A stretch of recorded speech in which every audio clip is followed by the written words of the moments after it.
Last week I was standing in a grocery store looking at a pack of butter. It was nearly £4. 2 years ago it was half that. You've seen the headlines. The conflict in the Middle East, the oil price spikes, and the supply chain glitches. But headlines are abstract. Your bank balance isn't. If your salary hasn't gone up by 10% this year, you just took a 10% pay cut. Most dads I talk to are feeling this dinner table anxiety. You're working harder than ever, but that safety of that monthly paycheck is starting to look like a single point of failure. In this video, I'm going to show you how to build what I call an economic firewall.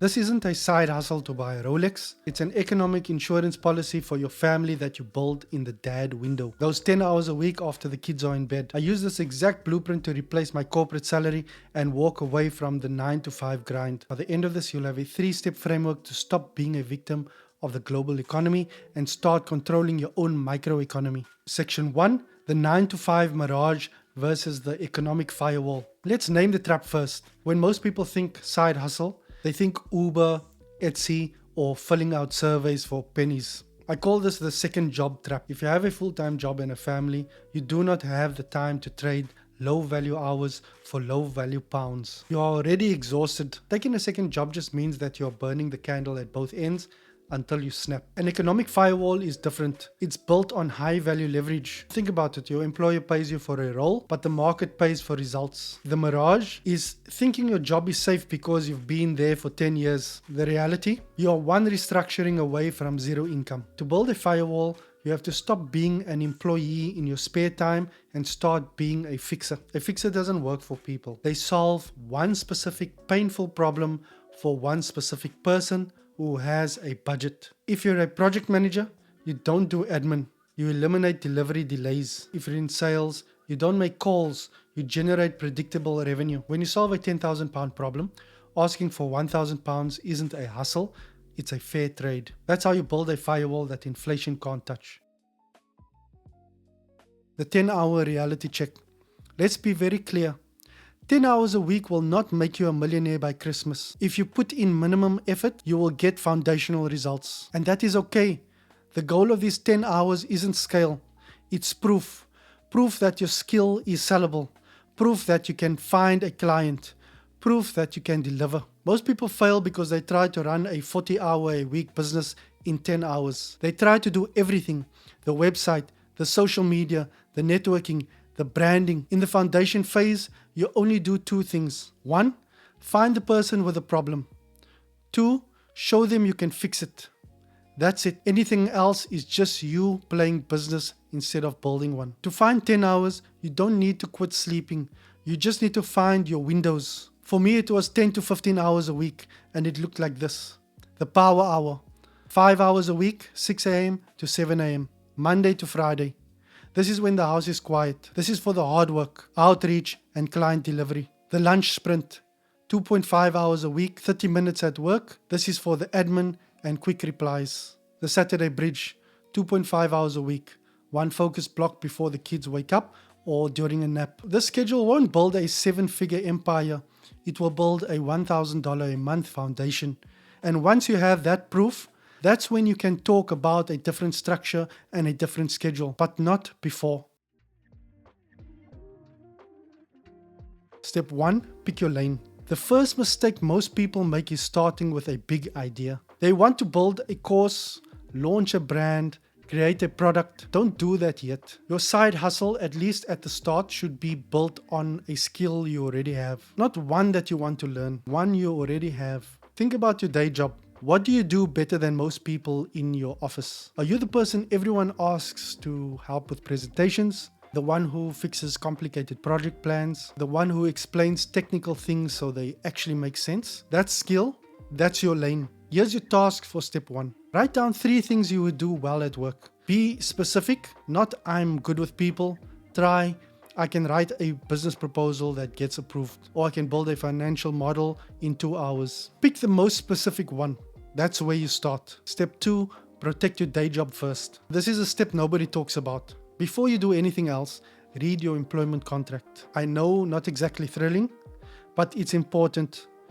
Some contracts restrict you from working in the same industry on the side. Some have rules about who you can work with. Some cover intellectual property. You need to know what yours says before you start. If you're not sure, speak to a legal professional for 1 hour. It's a small investment to know you are protected. Now, a lot of people get stuck here thinking about taxes and business registration. Don't let that stop you. You don't need to register a business or a legal entity until you're actually earning money. Once you start bringing in revenue, check your local laws and register for taxes then. But for now, don't let paperwork be your excuse for not starting. Contract checked, lane picked, you're ready. Step 3, set your 90-day target. Here's where most people go wrong, even after they've picked their lane. They set goals like, I want to build a 6-figure business this year. That's not a target, that's a wish. A real target has a number and a deadline. The first 90-day target should be something like this. 1 paying client, 1 invoice, 1 proof that this works. Not 5 clients, not a full income replacement, just 1. Write this down right now.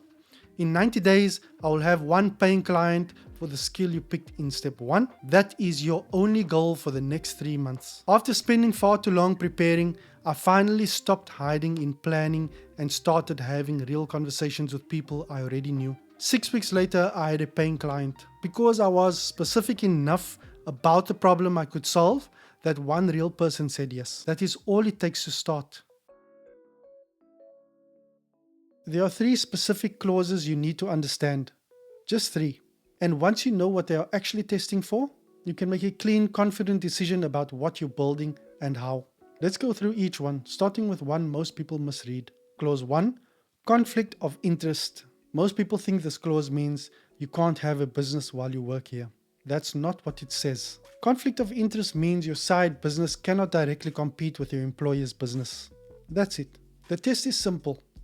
Would your employer lose a client or contract because of what you are building? If the answer is no, this clause isn't triggered. Any doubt? Keep watching. Because clause 2 is where most people get caught. Secondary employment. This is the one that tripped me up because it comes down to 2 words that most people treat as identical. They are not. Some contracts say you must notify your employer if you take on other paid work. Some contracts say you must get permission. Notify means you tell them. It doesn't mean they get to say no. Permission means they do. Clause 3, intellectual property. Here's a question most side hustlers never think to ask themselves. Who actually owns what you're building? IP clauses can be written very broadly. Some contracts include language that says anything you create, even outside of work hours, belongs to your employer if it relates to their field. This is one that surprises people the most. The protection is simple. Keep your side hustle in a clearly different area to your employer's business. Different clients, different topic, different tools. And do everything on your own devices. Never a work laptop, never a work phone, never a company email address. Not because you're hiding something, because you're being clean about what belongs to who. How many people do you already know right now who have a problem you could solve? Not strangers, people who already know you, trust you, and respect what you do for a living. I call this the warm network method, and it's built on one simple truth. Your first client almost certainly already knows who you are. There are 3 types of people in your existing network who are most likely to become that first client. Type 1, former colleagues, people who've seen your work firsthand. They already have proof you are capable. You don't need to convince them. Type 2, people in your industry who have a problem you've already solved. Even if solved it meant solving it for your employer. Type 3, people adjacent to your industry who need the knowledge you take for granted every single day. Former colleagues, industry contacts, adjacent network. Knowing who to talk to is the easy part. Most people still mess up what happens next because they turn a conversation into a pitch. Here's how to avoid that. The fastest way to kill a potential client relationship before it starts, lead with what you offer. The moment you say, I'm starting a business, can I help you with X? You become a salesperson and nobody wants to be someone's first sale. Instead, lead with curiosity. I call it the problem first conversation. 3 questions in this order. Question 1, what's the biggest challenge in your business right now? You're listening, not pitching. Question 2, how long has that been a problem? This tells you how urgent it is. Urgent means they'll pay to fix it. Question 3, have you looked at ways to solve it? This tells you whether there's a gap you can fill. If the answer aligns with what you do, then and only then you say, That's interesting because that's exactly what I've been working on. Want me to show you how I'd approach it? That's it. That's a whole conversation. Pause here. Write down 5 names right now. 5 people you already know who might have a problem in your area. Don't overthink it. 5 names. That's your starting point. What I did instead was counterintuitive, and it worked first time. That's the next video. See you there.